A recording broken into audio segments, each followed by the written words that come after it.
केटाहरूले चाहिँ 10 बजी राति केस काट्दैछ। हुन्छ हुँदैन बुझ्नु चिल्ले हुँदैन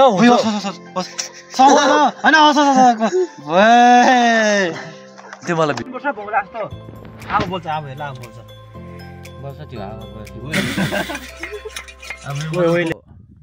गुड मर्निङ गाइस। आज चाहिँ मैले ब्लग स्टार्ट गरेको छु र त्यस्तै हो, नयाँ मान्छे नयाँ ब्लग इन्जोय गरिदिनु होला। र आज चाहिँ हामी जिउवा भन्दा पनि फोक्टे जाँदैछु। अहिले चाहिँ हिलेरीबाट हिँडेको। सो हाम्रो ग्रुप निकै छ 7 जना। सो इन्जोय गरिदिनु होला, लास्टसम्म हेरिदिनु होला। हिलेरीदेखि जस्ट माथि पुग्दैछ। सो साथीहरू चाहिँ अगाडि छ।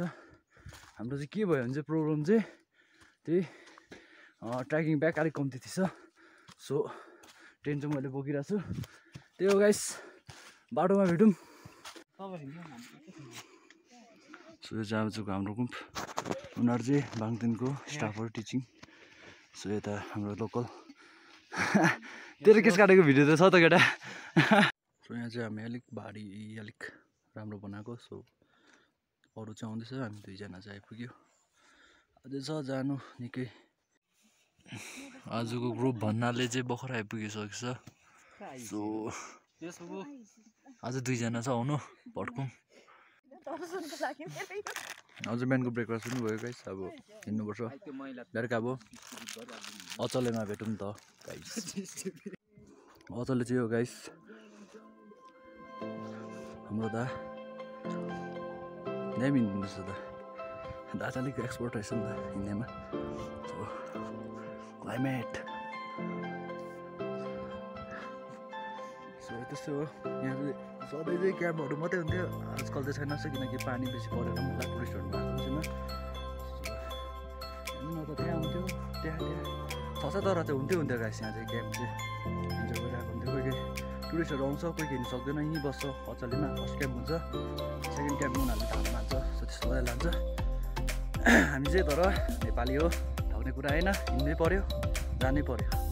सो यहाँ ब्याकग्राउन्डमा देख्दै गरेको सबै के छ भने चाहिँ पुरा सही मात्रै रहेछ। त्यहाँबाट काँडाखाडी हक्नु चाहिँ बस्यो भने चाहिँ त्यहाँ चाहिँ फेरि भालुले चिताएको नि गाइस। त्यहाँदेखि झाप्रा गाडी हाम्रो साथी आउँदैछ, पड्किनुपर्छ, सँगै लाग्नुपर्छ आजीहरूलाई।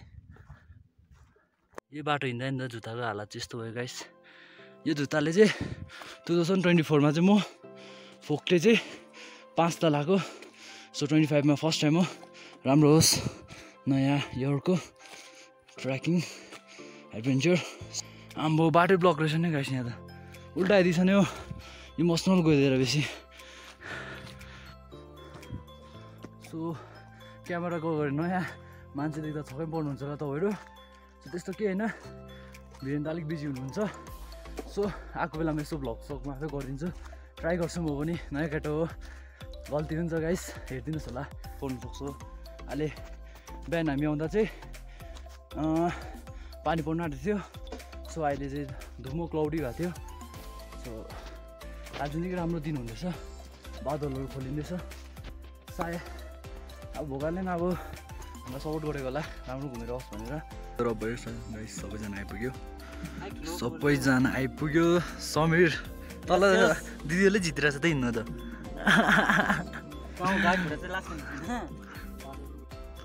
सो अहिले चाहिँ चिया पसाउनुको लागि जुगार यस्तै छ गाइस। जङ्गलमा हिँडेपछि क्रिएटिभिटी हुनुपर्छ मान्छेकोमा। सो अब चाहिँ हामी यहाँ माथि जानुपर्ने छ, त्यही हो।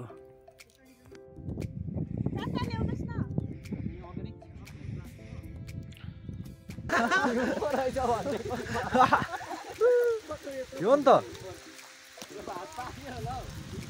यो गाइस लाइभ इन्जोय गर्दैछ।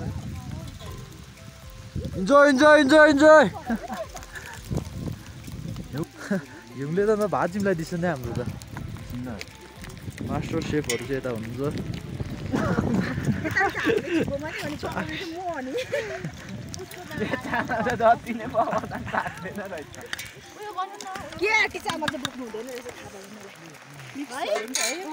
एलएस पाक्यो होला, उयो पाकिन होला नि फेरि।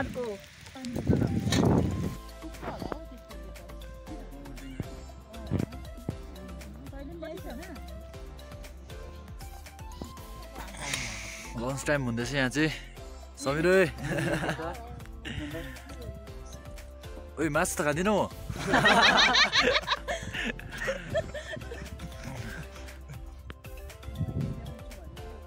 मैले चाहिँ चङ्खे प्रकारले चाहिँ आफ्नो खाने चाहिँ आफै ल्याएको थियो केलाहरू उनीहरू चाहिँ युज एन्ड थ्रोमा खाँदैछ कोही कोहीले यहीँ पाएको प्लेटमा त्यही हो चङ्खो हुनुपर्छ गाइस यस्तोमा चाहिँ यस्तो बेला चाहिँ माइट्रोन सुप गिरो समीर अब अलिकति सुप मात्रै हाल्छ सुप मात्रै कम्ती मात्रै खानुस् न खानुस् न बास खानुस् न ओइ के गरेको यो चाहिँ आता ओइ तत्ते समीर ओइ ल समीरले सुप गिरायो त्यही हो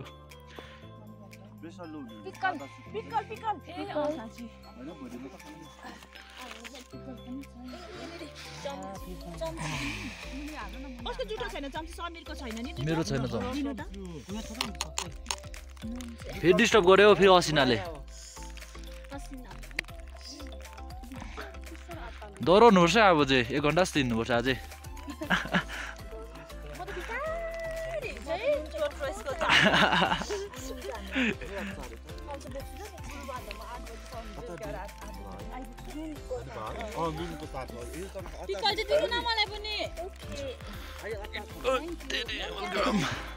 समीर पोख्यो तेरो सुप ओइ सुप त ऐना जस्तो छ त बारी र पानी देख्ने खालके आजको डिनर पनि गरिसक्यो ठुलो तापमा त्यही हो जहिले आउँछु त हामीले तैँले नै यहीँनिर डिनर गर्छ सो दा यहाँ भारी कसिँदैछ आजको फन्जु त तपाईँ र म रहेछ नि त भात चाहिँ यति उफ्रियो अब यो माथि भुटी किन खानुपर्छ हिँड समी चिनाइदिएन बाटो के हरायो फेरि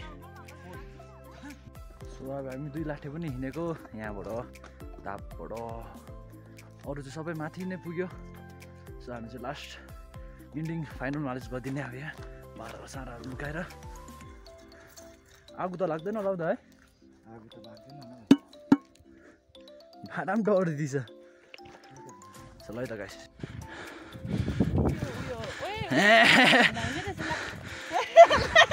माथि पानी पाएन भने चाहिँ यसले नै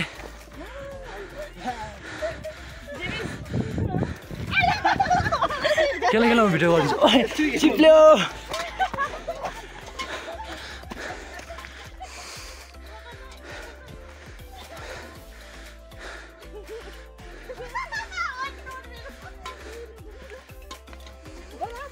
लड्छ चिप्लेर हिउँ त अन्त ह्याटिस पर्दैछ हेलो गाइस साथीभाइ हो हिउँ हेरौँ हो हिउँ हेरौँ जुत्ता पनि कालो यस्तो सेतोमा चाहिँ कालो बनाइदिन्छु खुट्टाको साथ मेरो चिनो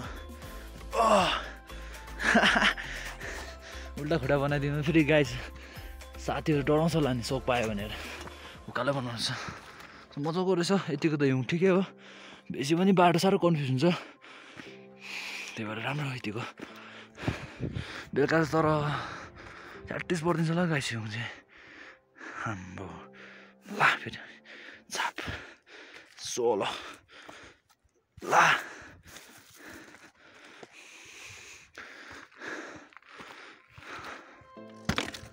सो हामी चाहिँ कालीझारमा आइपुग्यो सो अब हामी चाहिँ क्याम्प चाहिँ लगाउँछु यहाँ त उभिरहेको जग्गामा हिउँ चाहिँ तर गाइस परेको छ अब कस्तो हुन्छ बेसी चाहिँ नपुरोस् नत्र टेन्टलाई अलिकति हानि हुन्छ अन्त हिउँ परेको त राम्रै हो तर अति साह्रै परेको पनि त्यसै राम्रो होइन सो हामी पहिला आउँदा चाहिँ क्याम्प चाहिँ यहाँ अगाडि एक जग्गा लाउँथ्यो त्यहाँबाट यहाँ त गहिरामा पानी ल्याउनु चाहिँ तल हो गाइस तल हो अलै भनौँ न पानी ल्याउनु चाहिँ हिउँ पर्दैछ हो नि त तर अलिक छिटो भएर मात्रै नत्र ढिलो चाहिँ हुनु अझै हामी हिउँले छोपेको सो अब टेन्ट हालिन्छ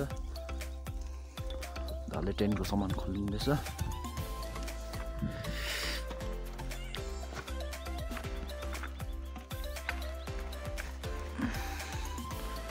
सो अब फोन यहाँ राखेर चाहिँ टेन्ट हालेको